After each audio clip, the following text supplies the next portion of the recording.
Well, today we're going to be reviewing the Halloween series with Halloween 1. Yes, John Carpenter's classic. Ah, what a schmuck. You think you could upstage Freddy? I'm a dream demon. What do you do? Stalk babysitters? Ooh.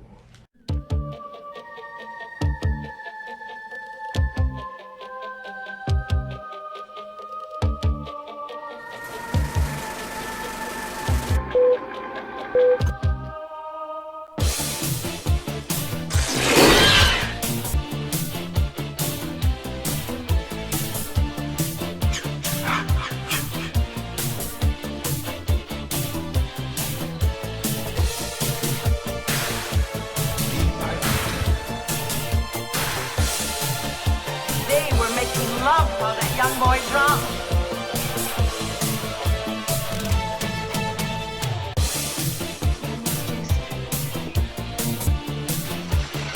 Trick or treat, motherfucker.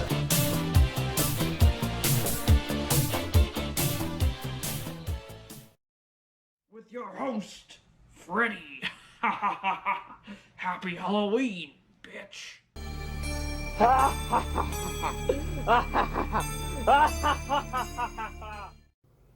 So, Halloween, in most people's opinion, John Carpenter's best film. It opens up with a young boy named Michael Myers on Halloween night. Instead of being out trick-or-treating, he's being babysat by his older sister, who's too busy getting it on upstairs. After her boy toy leaves, Michael proceeds to grab a kitchen knife and stab his sister Judith to death. Oh man, right in the tits. It's pretty bad. Then he goes outside to wait for his parents to get home, and they walk up on this situation. Well, I mean, that's what you get for going out and leaving your kids at home.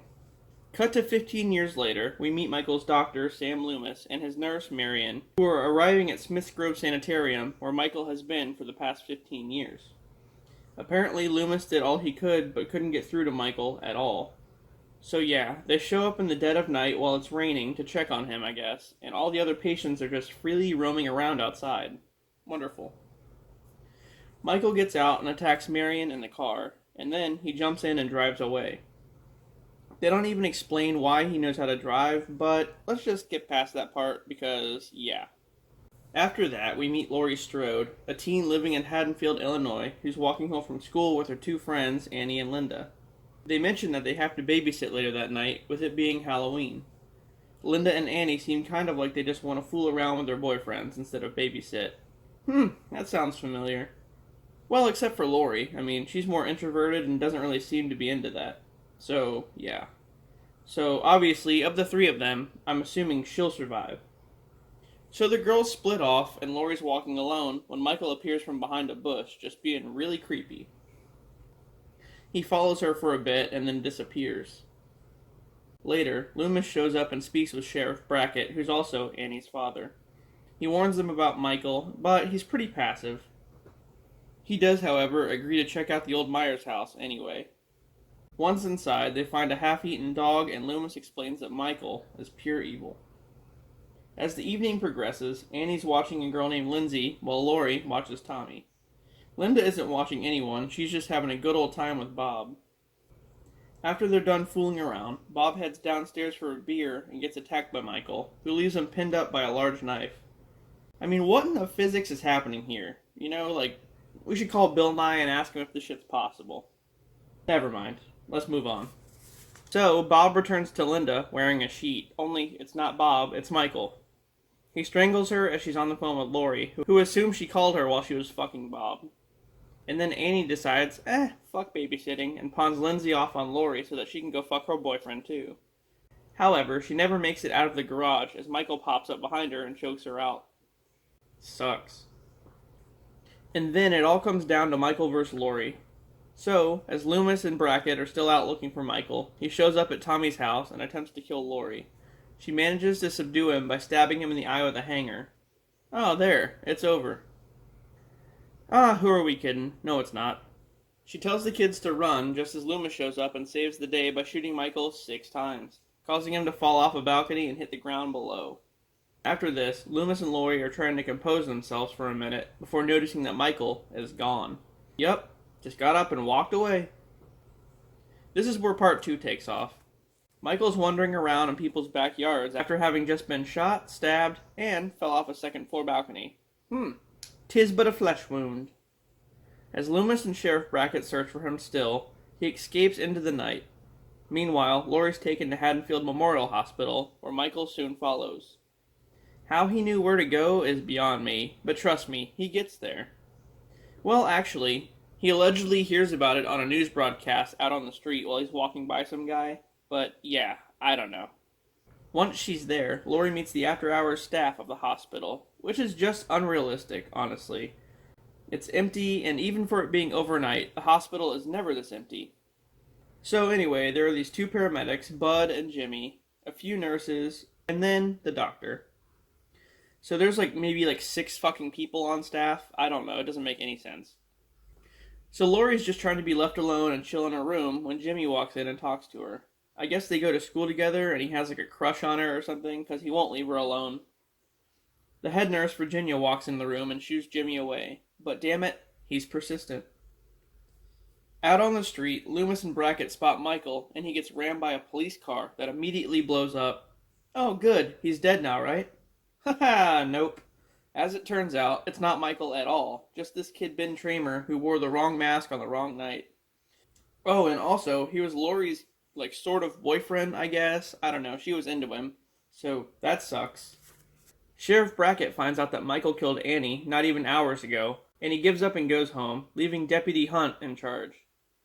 While this is going on, Michael arrives at the hospital and kills some of the nurses and the doctor.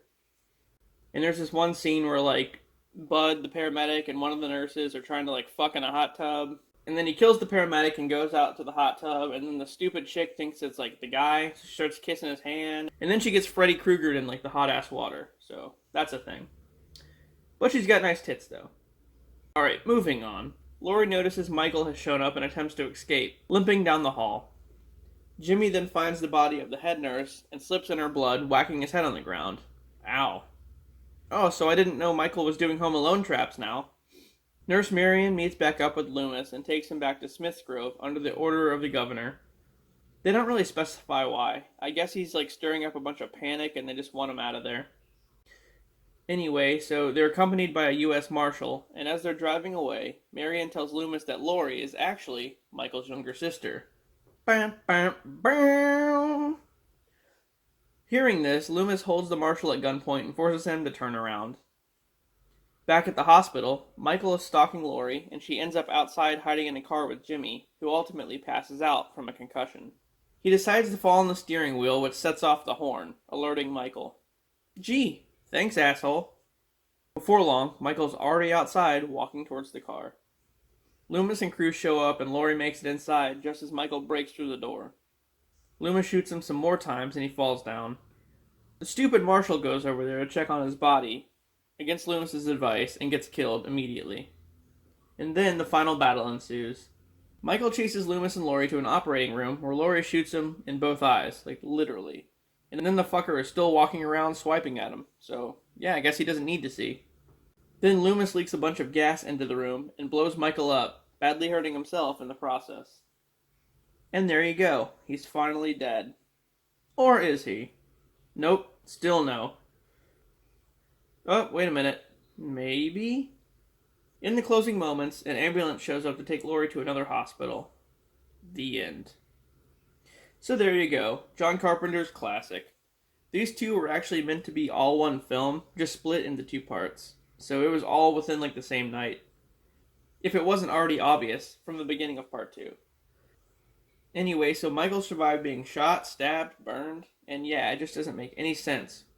But you can't kill the boogeyman. You can't kill the boogeyman. Yeah, no, Tommy, I just said that, man. I just said that. And poor Loomis, everyone just treats him like a crazy person. Well, I guess they'll learn their lesson when he returns in part 4. Yes, that's right. I'm skipping right over part 3, and I'll see you then.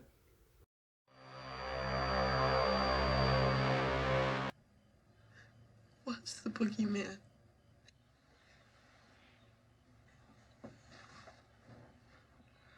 As a matter of fact, it was.